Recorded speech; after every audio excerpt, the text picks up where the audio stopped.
सर्वप्रथम धन्यवाद तुम्ही जे काही सांगितलं त्याबद्दल. तुम्ही ज्या प्रिव्हिलेजबद्दल बोलत होता की तुम्ही पवार आहात आणि तुम्हाला या गोष्टीवर भाष्य करण्याचं जे चेंज तुम्हाला करता येईल ते खरंच कुठेतरी मला मी ॲग्री झालो ते लागते मला की असं म्हणजे बोलण्याचं प्रिव्हिलेज प्रत्येकाला मिळालेलं नाही आहे. माझा प्रश्न असा आहे की मी जे ऑब्झर्व केलं की जेव्हा जेव्हा जयंतीरूपी पाऊस पडतो तेव्हा जेव्हा बुलेटवर फिरणारे मावळे निघतात बेळगाव लोक जे बाहेर निघतात फक्त जयंती म्हणून आणि काही ठराविक दिवसांपूर्वीच त्यांना महाराज आठवतात किंवा बाबासाहेब आठवतात आणि जयंतीमध्ये जसं की आपण बघतो की चित्रपटांचे अशी गाणी वगैरे जे चालवले जातात त्याच्यावर लोक नाचतात. तर ह्या सर्वांवर टीका करणं किंवा त्याबद्दल बोलणं म्हणजे हे कसं कुठेतरी जाऊन थांबावं याचा एक प्रयत्न जो आहे तो एक सर्वसामान्य कुणाला येऊन करता येत नाही आणि त्यासाठी कोणतं पाऊल आमच्यासारख्या सर्वसामान्य लोकांनी उचललं पाहिजे याबद्दल माझा प्रश्न होता. तुझं म्हणालास की जयंतीच्या आगे मागे लोक खूप बुलेटवरनं प्रवास करतात आणि रायगडला जातात किंवा यात्रा वगैरे काढतात. दुसरा एक जो ट्रेंड आहे तो बघा एसयूव्हीच्या मागे शिवाजी महाराजांचं चित्र लावून जगदंब असं लिहायचं, संभाजी महाराजांच्या सारखी गाडी वाढवायची. हा एक नवा ट्रेंड आहे. संभाजी महाराजांच्या सारखी गाडी वाढवणारे लोक तुम्हाला आता मावळे पण दिसतात, वारकरी पण दिसतात आणि लव जिहादच्या घटनांमध्ये मारामाऱ्या करणाऱ्या लोकांच्या मध्ये पण दिसतात. त्यामुळे हे वेगळे नाहीये. यांचे वेगवेगळ्या वेळेचे वेगवेगळ्या प्रवेशांमध्ये वेगळे चेहरे आहेत त्यांचे. तर मला असं वाटतं की असं ज्यांना वाटत नाही, ज्यांना याच्यातून शिवाजी महाराजांच्या बद्दलचं प्रेम व्यक्त होतं असं वाटत नाही, त्यांचं संघटन हाच मार्ग आहे.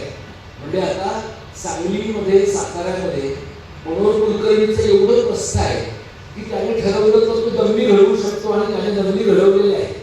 आता त्या दंगली ज्यांच्या हातात सत्ता होती त्यांनी घडवू दिल्या. आता ते सत्तेत नाही, आता त्यांचा राजकीय बाजार उठण्याची वेळ आली. आता त्यांच्या लक्षात येते की आपण तेव्हा केलं ते चुकीचं केलं.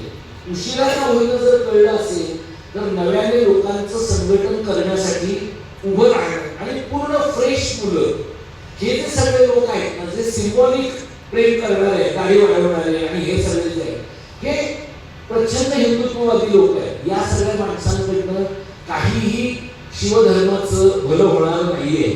आणि दुसरं शिवधर्म हा शब्द आला म्हणून फक्त तुझ्या प्रश्नाशी जोडून सांगतो.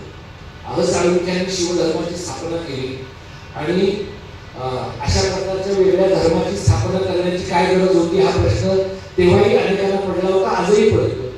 आणि ज्यांनी त्यांच्या हाताखाली काम केलं त्या पुरुषोत्तम खेडेकरांची बायको बीजेपी मध्ये आहे.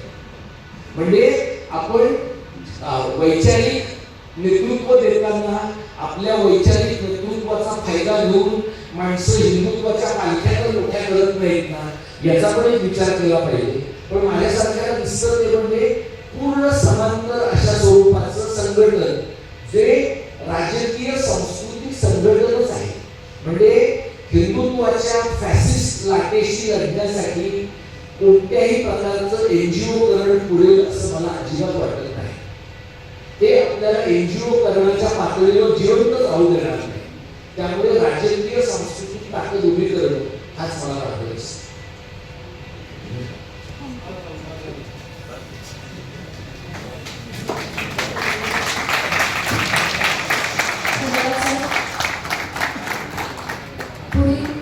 शेवटाकडे वळूया. आभार प्रदर्शनासाठी कॉम्रेड निखिल लोणारे यांना आमंत्रित करतो.